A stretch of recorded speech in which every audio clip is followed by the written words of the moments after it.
नमस्कार दोस्तों। आज एक नए चैप्टर के साथ शुरुआत करेंगे। लाभ और हानि। लाभ और हानि। इसमें सबसे पहले हम जानेंगे कि क्रय मूल्य क्या है। क्रय मूल्य। क्रय मूल्य क्या होता है? क्रय मूल्य क्या होता है? तो क्रय मूल्य किसे कहते हैं? कोई वस्तु जिस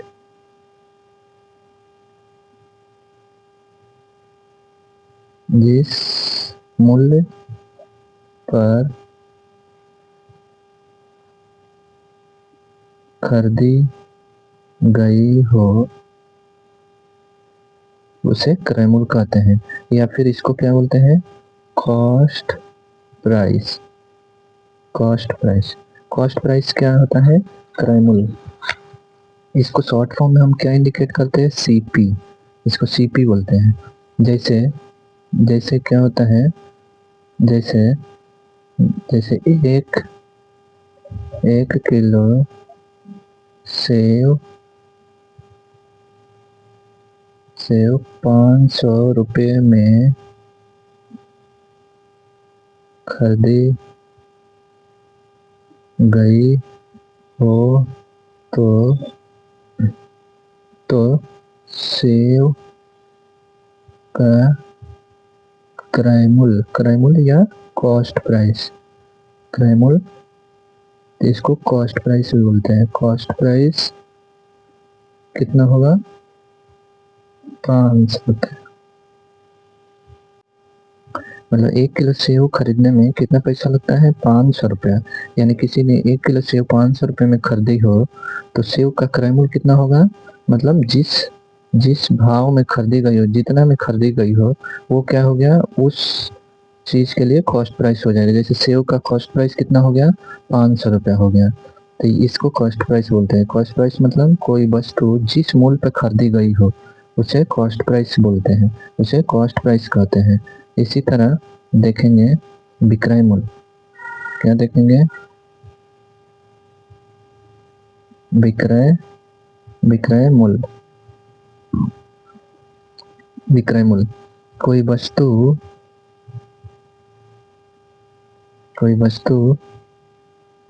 जिस मूल्य पर बेची गई हो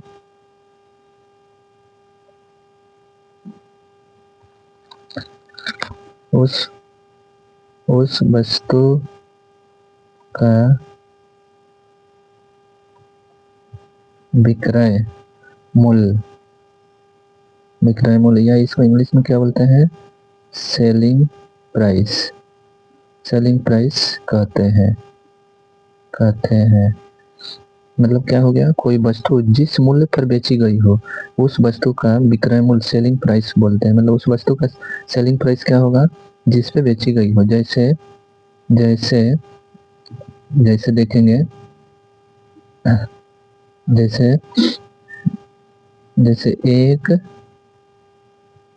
किलो सेव 700 रुपये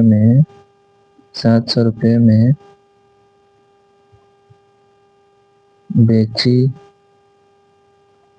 गई हो तो सेव का विक्रय मूल्य मतलब सेलिंग प्राइस कितना हो जाएगा? 700 रुपये होगा। यह हमारा सेलिंग प्राइस हो गया। मतलब क्या हुआ? जब कोई वस्तु या जब कोई सामान जिस भाव पे बेची गई हो, जिस रेट में बेची गई हो, उस वस्तु का वह क्या होता है? विक्रय मूल्य यानी सेलिंग प्राइस होता है। क्या होता है? सेलिंग प्राइस होता है। ठीक है। यानी अभी हमने क्या पढ़ा? अभी हमने पढ़ा सीपी। सीपी मतलब कॉस्ट प्राइस। इसको हम क्या बोलते हैं? कॉस्ट प्राइस मतलब किराए मूल्य। उसी तरह सेलिंग प्राइस को कैसे इंडिकेट करते हैं? एसपी। एसपी का क्या होता है? सेलिंग प्राइस मतलब विक्रय मूल्य, विक्रय मूल्य, विक्रय मूल्य। अब इसके बाद हम लाभ हानि पे आएंगे। किस पे आएंगे? लाभ और हानि पे। लाभ हानि यानी लाभ, लाभ क्या होता है?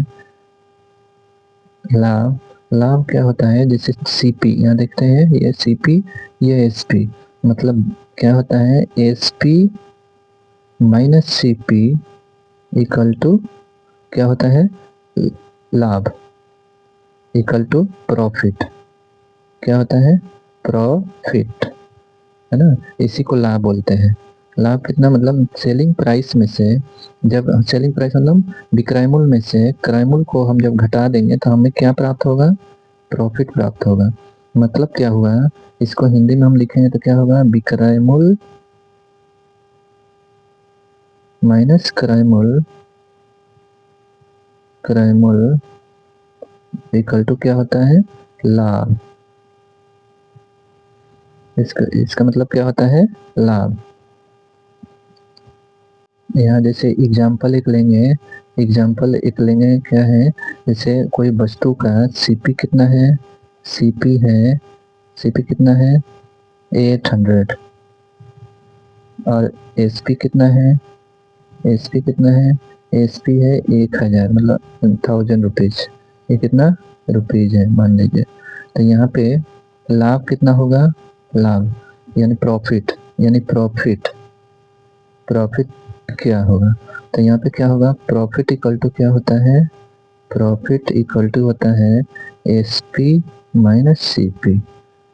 तो एस पी कितना है? यहाँ पे एस पी है 1000 रुपीज माइनस सी पी कितना है? 800 इक्वल टू कितना हो जाएगा? 200। ये प्रॉफिट हो गया। लाभ प्रतिशत निकालना है। जैसे लाभ प्रतिशत, लाभ प्रतिशत का फॉर्मूला क्या होता है? इसका फॉर्मूला होता है S P minus C P by C P into 100। मतलब विक्रय मूल्य, विक्रय मूल्य माइनस क्रय मूल्य, क्रय, क्रय मूल्य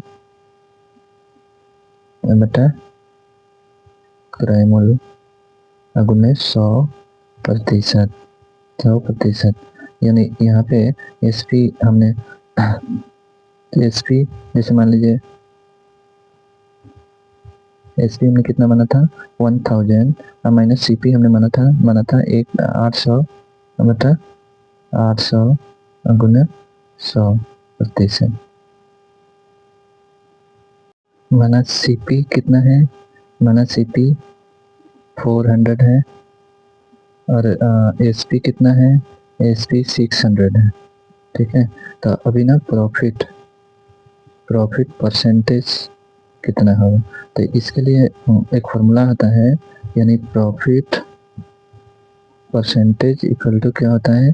S P minus C P by C P into 100%। ठीक है, अभी यहाँ पे हमने जो मान माना है उस वैल्यू को रख देते हैं। जैसे मान लीजिए 600, तो यहाँ 600 माइनस 400 बाई 400 इंटू 100%। इसको करेंगे तो कितना होगा? 200 बाई 400 इंटू 100%। यानी काटेंगे तो 2 दूना 4 और 50 दूना मतलब 50%। ये आंसर हो जाएगा। यानी प्रॉफिट परसेंट कितना हुआ? 50%। प्रॉफिट परसेंट कितना हुआ? 50%। इसी तरह हम लाभ प्रतिशत कैसे निकालेंगे? सॉरी, हानि प्रतिशत, हानि प्रतिशत कैसे निकालेंगे? तो इसका भी सेम फॉर्मूला है। कैसे? इसके लिए हम मान लीजिए सीपी कितना है? सीपी यहाँ पे समझ जाइए 600 है और एसपी कितना है? एसपी कितना है? यहाँ 300 है। तब हानि प्रतिशत कैसे निकालेंगे? हानि परसेंट, यानी हानि को क्या बोलते हैं? लॉस प्रतिशत कितना होगा? तो इसका फॉर्मूला क्या है? इसका फॉर्मूला है कि C P minus S P by C P into 100%। अभी हानि में क्या होता था? एस पी में से सी पी लेस करते थे। अभी सॉरी, लाभ में क्या होता था? सेलिंग प्राइस में से कॉस्ट प्राइस लेस करते थे। लेकिन हानि में क्या करेंगे? हानि में कॉस्ट प्राइस से सेलिंग प्राइस माइनस करेंगे। क्यों? क्योंकि यहाँ पे सेलिंग प्राइस कम है और कॉस्ट प्राइस ज़्यादा है, और नीचे में ये कॉस्ट प्राइस ऑलवेज रहेगा, चाहे वो लाभ हो या हानि हो। अब देखेंगे यहाँ पे कॉस्ट प्राइस कितना है 600 और माइनस एस पी कितना है 300 और बटा सी पी मतलब कॉस्ट प्राइस कितना है 600 इंटू 100%। अब कितना हो जाएगा? ये हो जाएगा 300 बाई 600 इंटू 100%। 3 दूना 6, 2 50, यानी कितना हो गया 50%। ये आंसर हो जाएगा, यानी हानि प्रतिशत कितना हुआ 50% हानि हुई।